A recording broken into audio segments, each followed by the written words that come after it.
नाना किसी पुराने मोटर को खोलते और आरव ध्यान से देखता। नाना समझाते कि यह पेंच सिर्फ लोहे का टुकड़ा नहीं है, यह पूरी मशीन को बांधे रखता है। अगर इसे गलत जगह घुमा दिया जाए तो पूरी व्यवस्था बिगड़ सकती है। आरव चुपचाप सुनता और हर बात को अपने भीतर उतार लेता। नाना अक्सर कहते कि मशीन को सिर्फ आंखों से मत देखो, उसे महसूस करो, उसकी आवाज सुनो, उसके कंपन को समझो। हर मशीन बोलती है, बस सुनने वाला चाहिए। आरव मुस्कुरा देता। उसे यह सब अजीब नहीं लगता था, क्योंकि वह सच में मशीनों की आवाज सुन सकता था। वह यह नहीं जानता था कि यह साधारण समझ नहीं थी, बल्कि एक असाधारण क्षमता थी। घर के भीतर हालात अच्छे नहीं थे। आरव की मां नंदिनी अक्सर बीमार रहती थीं।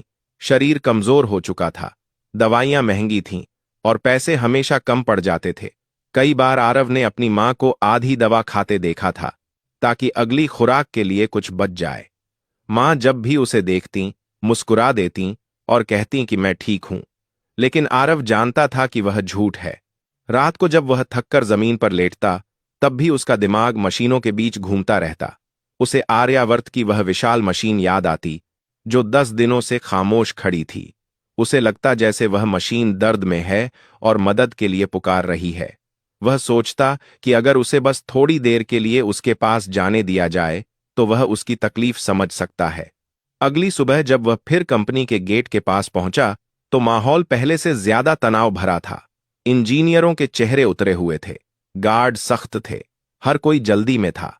आरव ने अपना स्टूल लगाया और जूते पॉलिश करने लगा। लेकिन आज उसका मन कहीं और था। उसकी मां की दवाइयां खत्म हो चुकी थीं।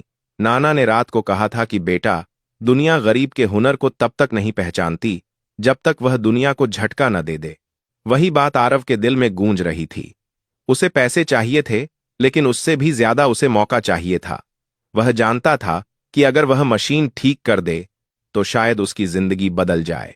उसने हिम्मत करके गार्ड से कहा कि बस 5 मिनट मशीन को देख लेने दे। गार्ड ने डांट दिया और धक्का देकर उसे पीछे हटा दिया। कुछ लोग हंसने लगे। किसी ने कहा कि यह बच्चा पागल है, किसी ने कहा कि इसे तो लैपटॉप भी चलाना नहीं आता होगा। आरव ने कुछ नहीं कहा। वह चुपचाप उठकर एक कोने में बैठ गया। उसके घुटनों पर धूल थी, कपड़े और गंदे हो गए थे, लेकिन उसकी आंखों में अब भी वही चमक थी। वह भीतर ही भीतर तय कर चुका था कि वह हार नहीं मानेगा, क्योंकि उसके लिए यह सिर्फ एक मशीन नहीं थी, यह उसकी मां की दवा थी, यह उसके नाना की इज्जत थी, और शायद उसकी अपनी पहचान भी। उसे नहीं पता था कि यह जिद, यह खामोश भरोसा उसे उस दरवाजे के भीतर ले जाने वाला है, जहां से उसकी जिंदगी हमेशा के लिए बदलने वाली थी।